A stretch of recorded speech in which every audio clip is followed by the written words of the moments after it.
தமிழகத்தில் உள்ள ஏரிகளை தூர்வார வேண்டும், விவசாயிகளின் பயிர்க்கடனை தள்ளுபடி செய்ய வேண்டும் என்பது உள்ளிட்ட கோரிக்கைகளை வலியுறுத்தி சென்னை வள்ளுவர் கோட்டத்தில் தமிழக ஏரி மற்றும் ஆற்றுப்பாசன விவசாயிகள் சங்கத்தினர் நூதன போராட்டத்தில் ஈடுபட்டுள்ளனர்.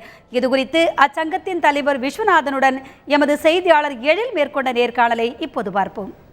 என்ன போராட்டத்தை நீங்கள் ஈடுபட்டிருக்கீங்க? உங்களுடைய கோரிக்கைகள் என்ன சொல்லுங்கள்? தமிழக ஏரி மற்றும் ஆற்றுப்பாசன விவசாய சங்கம் வள்ளுவர் கோட்டம் முன்பாக இன்றைக்கி பல கோரிக்கைகளை வலியுறுத்தி நாங்கள் இந்த ஆர்ப்பாட்டம் நடத்துகிறோம். அதில் மெயினாக பார்த்தீங்கன்னா கடந்த 4 ஆண்டுகளாக குறுவை சாகுபடியும் போயிடுச்சு, மழையும் இல்லை, மின்சாரமும் இல்லை. அதனால் விவசாயம் பாதிக்கப்பட்டிருக்கு.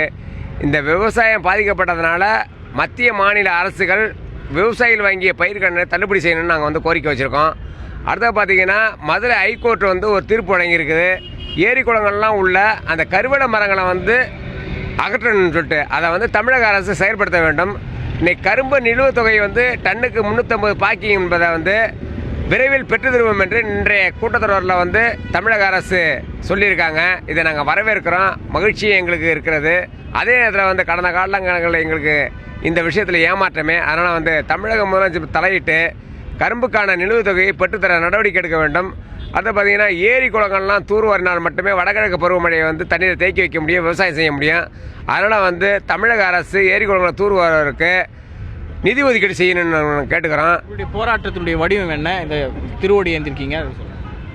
எங்களுடைய போராட்டம் தமிழக அரசு விவசாயிகள் வாங்கிய பயிர்க்கடனை தள்ளுபடி செய்ய வேண்டும் என்று பிச்சை எடுக்கும் விதத்தில் மண்ணோடு ஏந்தி அவங்களோட பிச்சை கேட்கும் விதமாக தமிழக அரசு பயிர்க்கடனை தள்ளுபடி செய்ய வேண்டும் என்று நாங்கள் வேண்டி விரும்பி இந்த போராட்டத்தை நடத்திட்டு இருக்கோம். அதே நேரத்தில் மத்திய அரசு எல்லா விதத்துலையும் எங்களுக்கு ராமம் போட்டு வருது. காவிரி நீர் விஷயத்தில் ராமம் போட்டு வருகிறது, நதிகள் இணைப்பு திட்டத்தில் ராமம் போட்டு வருகிறது, விலை பருத்தி விஷயத்தில் ராமம் போட்டு எங்களுக்கு ராமம் போட்டு இருக்குது. அதனால் ராமம் போட்டு அதுக்கு சிம்பாலிக்காக நாங்கள் அந்த ஆர்ப்பாட்டத்தை நடத்திட்டு இருக்கோம். விவசாயிகளுடைய கோரிக்கை என்னவென்றால் ஏரி குளங்களை தூர்வார வேண்டும், ஏரிகளில் உள்ள கருவேல மரங்களை அகற்றி தர வேண்டும், அது மட்டுமல்ல கரும்புக்கான நிலுவைத் தொகையை உடனே வழங்க வேண்டும் என பல்வேறு கோரிக்கைகளை வலியுறுத்தி நூதன முறையில் திருவோடி ஏந்தி போராட்டத்தில் அவர்கள் ஈடுபட்டிருக்கிறார்கள்.